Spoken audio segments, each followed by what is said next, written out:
The head and body of the octopus were made with a brick wall pattern. The wall is fairly easy to construct. It's based on airship balloons. Everything in the octopus was done using 646s. I'm using a 524 here, a little bit shorter than the 646, only to make it a little more manageable in the small space we're working in. What we have here are chains of 5 balloons. I'm taking 2 chains together, tied together at the end, and I'm going to start joining them and using a 260 to hold that twist together. We're going to work our way down the balloon doing exactly the same thing, a twist to hold the airships together, and then a 260 to hold it in place. That 260 is going to be very important in a moment. Now, when we built the octopus, all of the balloons matched. They were the same color, because what was important was the brick wall pattern, not the 260s that were binding it.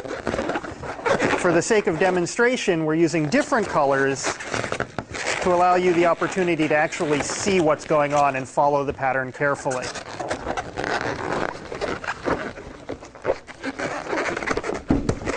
Once we've finished one string of these, we're going to put that aside for a moment and start another one.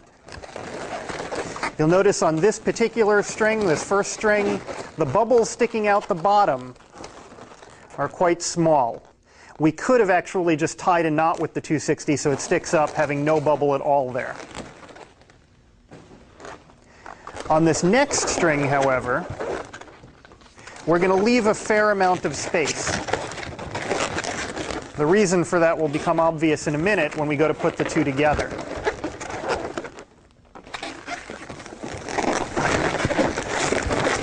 Okay, well here's our, let me just hold this up. Here's our second string now. This is going to be the second layer of the wall, with large bubbles sticking down, otherwise just a pair of 2 long chains of 24s put together.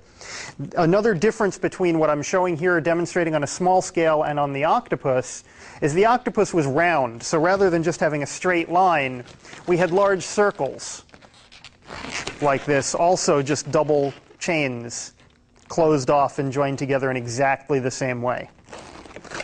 I'm going to put this together now. I'm going to join the second chain with the first.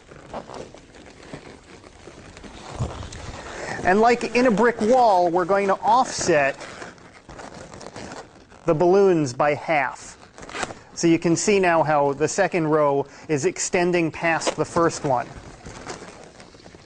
The balloon used here, joining that first row of bubbles, will be slid through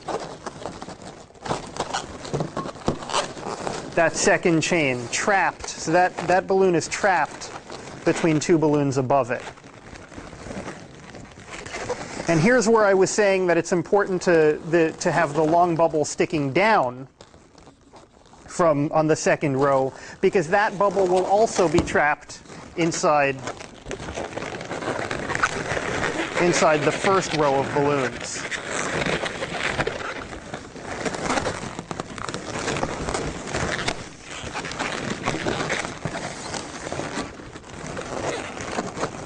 We'll just continue that pattern. Long bubble gets inserted between the bubbles below it. Next one over, long bubble going upward gets inserted between the bubbles that fit above it.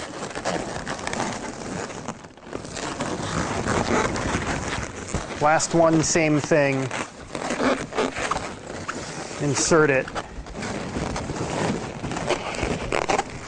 And you can see now how we have the first 2 layers in a wall, in a brick wall. Balloons offset, every layer up, offset by half from the previous layer. We can take another layer and just stack it on top of this, again lined up now with the bottom row.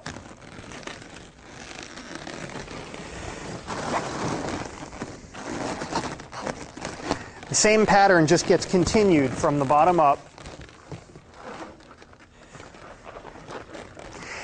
With each additional row that gets added, we no longer need to add more 260s. We can use the 260s that are already here.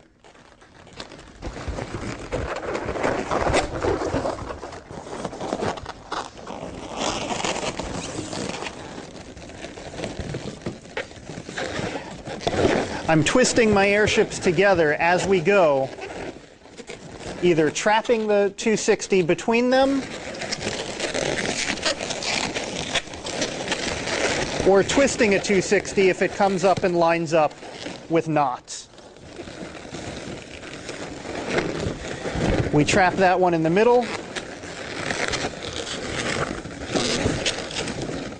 and wrap the one that lines up with the knots. We have a fair amount of wall constructed already. We don't need to add any more 260s. We have all of them already coming up from before. So as we add each new row now, we'll just use the existing balloons and slide them through. Alternate layers lining up.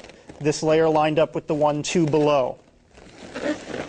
As with the 260s coming up, if they line up with the center of the balloons, they'll pass through, getting trapped between them.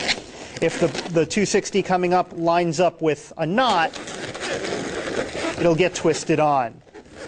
So here we have another one that lines up